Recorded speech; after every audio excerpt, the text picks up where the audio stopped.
you okay over there? I am just adjusting my microphone and getting ready. It happens. Yes. Good Friday morning, everybody. How are you? I'm Crystal Holloman, joined by Colton Cichoracki from the News 10 First Alert Weather Team, and it looks pretty nice out there, I gotta say. It does look really nice out there, and and the big difference between yesterday compared to today is the fact that it's much warmer, but I don't think afternoon temperatures will be all that much warmer today. But this weekend, the hot word is being used to describe this weekend. So we are going to be seeing some of the warmest temperatures of the year so far by the time we get into Saturday and Sunday. But let's get through Friday first. We're not at the weekend just yet.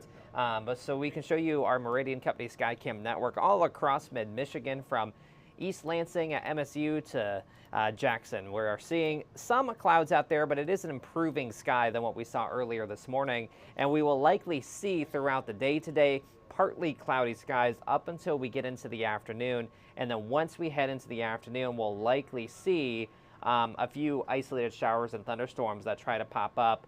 And then we'll likely have that chance if my computer... Is it not working? Okay, hang on. Okay, it has momentarily froze. My iPad has frozen. The graphic is good. Hang on, let me see if I can force close it and get it back up.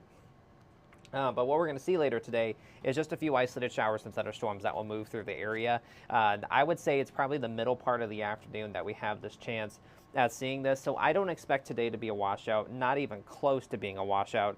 But we will have some of those showers and storms likely around later on today. It's working now. I fixed it.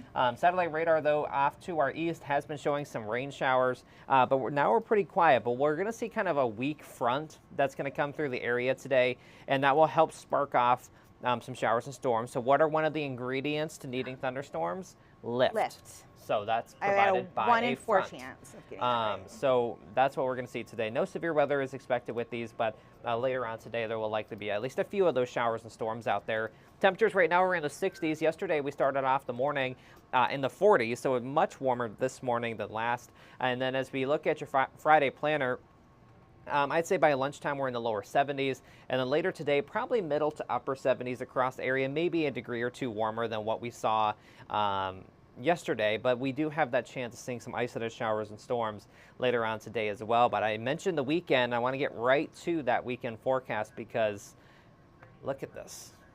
81. Oh, I don't like that H word. Yeah, 81, 84, humid, especially on Sunday. Not crazy humid, but it is going to be like the first time that we have the higher humidity around and with these mild temperatures. So it is going to be feeling hot, I do think, by the time we get into Sunday. Both days look mostly sunny. However, I cannot rule out there's actually going to be another weak front that comes in on Sunday, maybe a stray shower or two with it. But I think for the vast majority of the weekend, if not the entire weekend, is dry, but it is going to be hot. I think the hottest weekend that we've seen so far this year. And I will say, too, looking at next weekend, which is Memorial Day weekend. It is. We've been bugging the entire team about what is it going to be like? Do you know if it's going to be nice? We've been bugging you guys. I'm sorry. Well, and the thing about it is that depending on how it looks for next weekend, which right now it looks like it could be a little bit cooler, we're almost going to wish that we had this weekend's weather next weekend. So can we put a pause on it? Is that doable? Or... I will make a phone call, but I don't know if that'll But, hey, it's always hit or miss, I feel like, with Memorial Day, because we're in that weird time of year where it could be really hot and humid, or it could be kind of chilly, and rainy. Yeah, it's not quite fully summer. Yeah. Yeah. So looking at the hour-by-hour forecast throughout the day today, watch what happens as we get into the afternoon. A few of those pop-up showers or storms develop. I think this computer model has been a little overdone in terms of the amount of rain. It did the same thing yesterday. We saw very little yesterday. But it is possible later on today that we see some of these isolated showers and storms. Those quickly move away later today. And then as we head into tonight, one thing we'll have to watch out for Saturday morning is maybe some patchy fog to start the day, but I don't expect that to be an all-day thing either, and we should see plenty of sunshine as we head into the afternoon of our Saturday, and temperatures are going to be pretty warm overall in the upper 70s and lower 80s. So here's a look at the chances for rain. Today, pretty low. I left it about a 30 to 40% chance, I would say.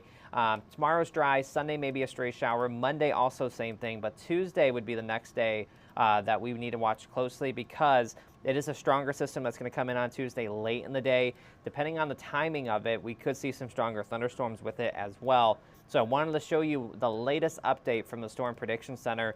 So I want to kind of explain this first. Okay. The Storm Prediction Center, right? We talk about these often with a marginal or a slight risk or a enhanced, those risk categories. So the SPC only puts that out 3 days, right? Okay. So 3 days out. 3 days out. Okay. After that period, they still issue outlooks, but they're not that specific. So they just generally show, where there's a risk for severe weather. And it's a good enough chance that they want to include it in there. And that's what we have the case for Tuesday. So that's more than 3 days out. So you can see that in that yellow color that's just to our west, that is where they have a risk for severe weather coming up. And now it does clip western side of Michigan towards Lake Michigan. And what we'll see, and I would venture a guess to say anyways, that as this gets closer, that will likely probably be included in some sort of risk for severe weather on Tuesday, given the fact that a lot of ingredients appear to be there. And it just does look like we have the opportunity to see some stronger thunderstorms. So while we are not included in the risk right now, I still think that there is a chance for severe weather heading into Tuesday. But obviously it is still so far out. We're talking a few days away. Things can change. Things might change with that. I know that the timing of it has been pushed back a little bit given this morning's model runs. Now it's looking like Tuesday night, maybe even into early Wednesday, that we see a lot of the showers and storms from that.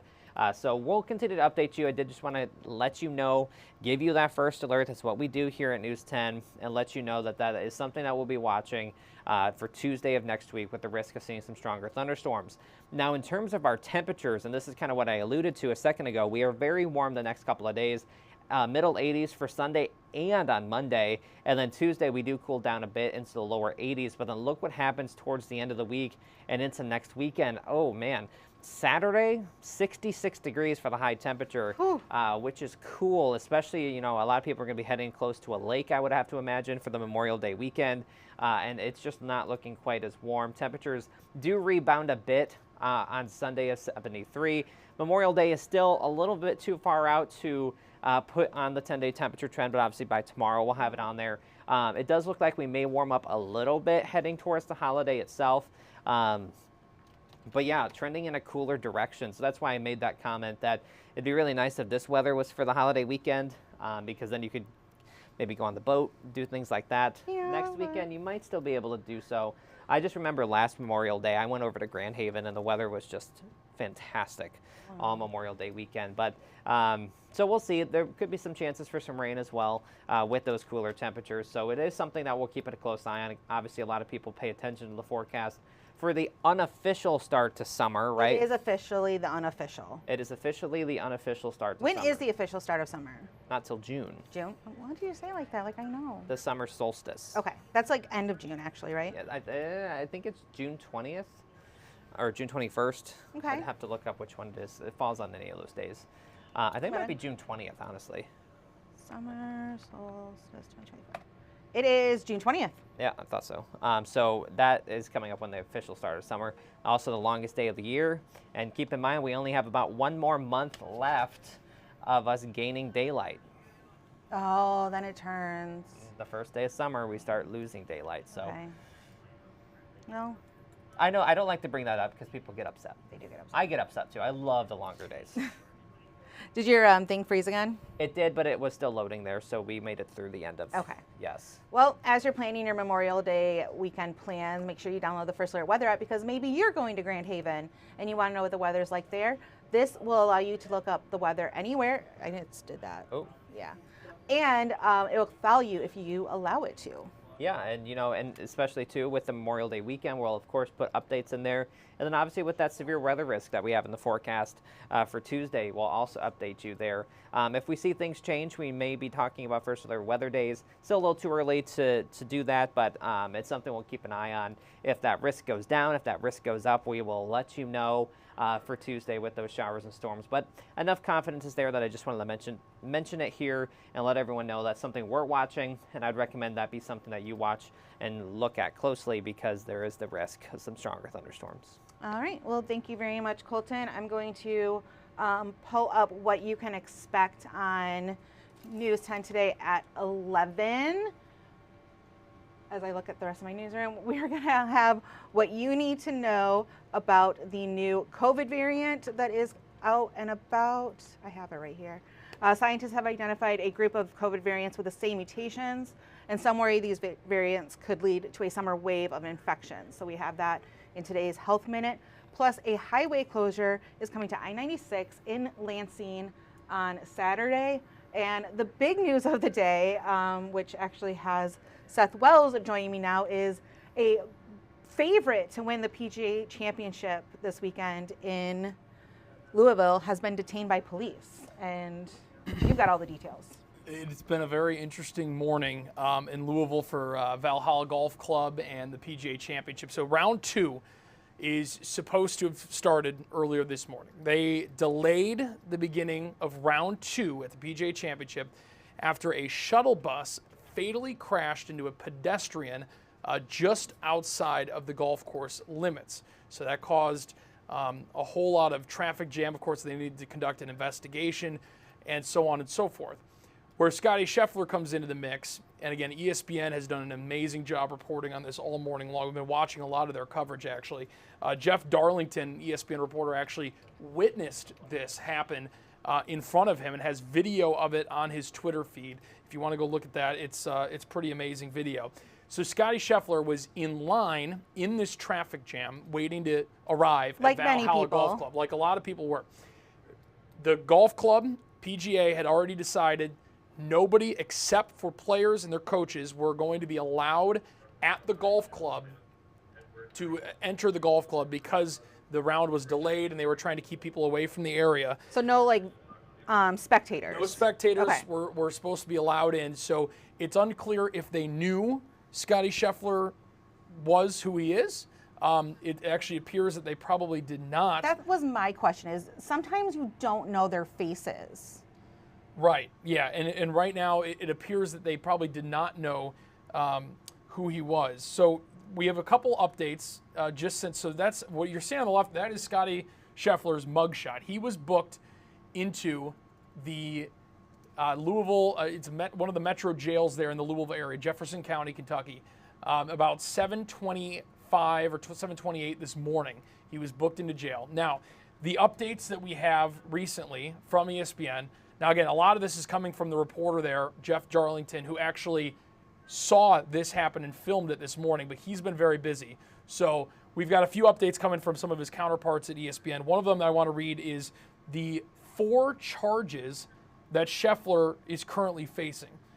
2nd-degree assault of a police officer, 3rd-degree criminal mischief, reckless driving, and disregarding traffic signals from an officer directing traffic.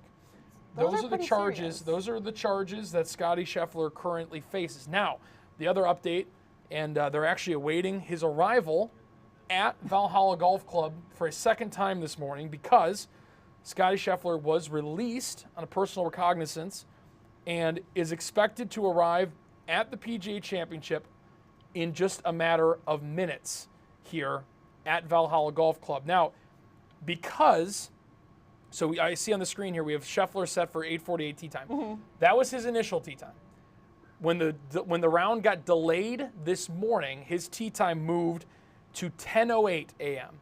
So 10:08 is when he's set to tee off, and by all accounts, it sounds like after being placed in handcuffs and then being booked into jail this morning, he is now on his way to the golf course trying to, we assume, make his tee time that is set for 10:08 a.m.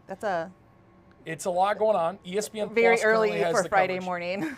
ESPN Plus currently has the coverage right now, and they're expecting Scotty Scheffler to arrive back at Valhalla Golf Club within the next matter of minutes.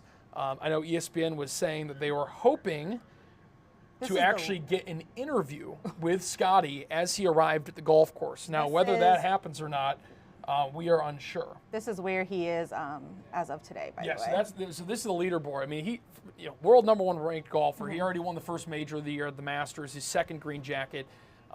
He's currently on a tear, unlike anybody we've ever really seen except for Tiger, as far as dominance in golf. The other thing about Scottie Scheffler is he became a dad less than 2 weeks ago. Yeah. A newborn baby at home, and he was making his first start back from being there for the birth of his child last week. There's a whole lot going on with this story, and I just keep refreshing all the feeds to see if Scottie Scheffler has arrived back at the golf course. It doesn't look like he's done that yet, or if he has, the news has not gotten out to this point. But ESPN is waiting for him. They're hoping to get an interview with him. We're going to have the very latest on this story, and of course much more coming up on News 10 today at 11 a.m. But if you go on social media today, this is the story. It is. And it's not every day that you see a professional athlete like that, of that stature, being taken away in handcuffs and put in a police car. And we have the mugshot. So we not only do we have the very latest in this story on our website, WILX.com, we will also have the very latest coming up on News 10 today at 11. And I know you have also been checking in with our Louisville sister station, Wave 3 News, because they have a lot of coverage on that as well. So yes, so our Gray station, Wave 3 News, also an NBC station in Louisville. They've had a lot of video that I have not seen. Basically, this ESPN reporter happened to be right there when this happened. So that's the only video I've seen of the actual incident itself. Now, Scottie's coming back to Valhalla Golf Club, something that we're hoping that our sister station may be able to get. Now, there is one thing that people keep pointing it out, a lot of the reporters keep pointing out. When you look at the docket on the inmate search, when you look this up in the Louisville Metropolitan, the jail, the inmate search there, it does have a little thing that says indicates disposed charges. Now, we don't know yet if they have actually gotten rid of any charges or if he has been released on personal recognizance bond, so on and so forth. So I'm sure, a lot of reporters trying to figure that out at the moment. As soon as we learn more, we'll have the very latest on WILX.com and, of course, on News 10 today at 11 a.m. All right, there you have it.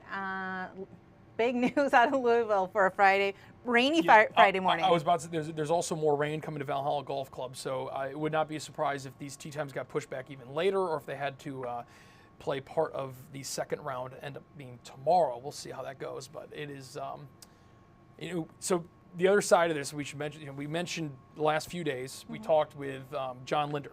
John Linder is a Lansing area guy. He's the director of golf at the Country Club of Lansing, and he's the president of the PGA of America. It's been an interesting morning for the PGA of America. We'll see.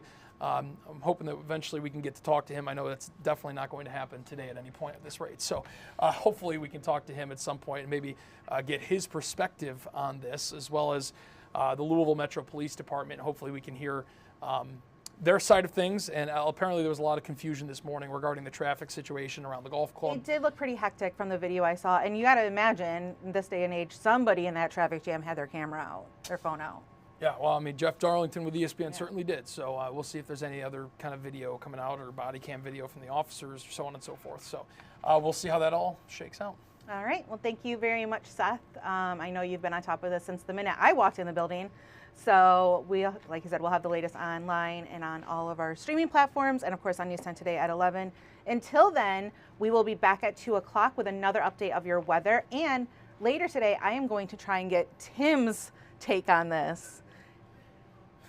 Yeah, he'll have some thoughts. He'll have some thoughts. Because it's, like you said, it's not every day you see a golfer of that stature do something like this. I mean, you saw with Tiger Woods years ago, and even that was rare. So we'll get Tim's thoughts on this later this afternoon around 3:30, 3:45. So make sure you tune in for that. Until then, have a great weekend, everybody, and we will see you later. Thanks for tuning in.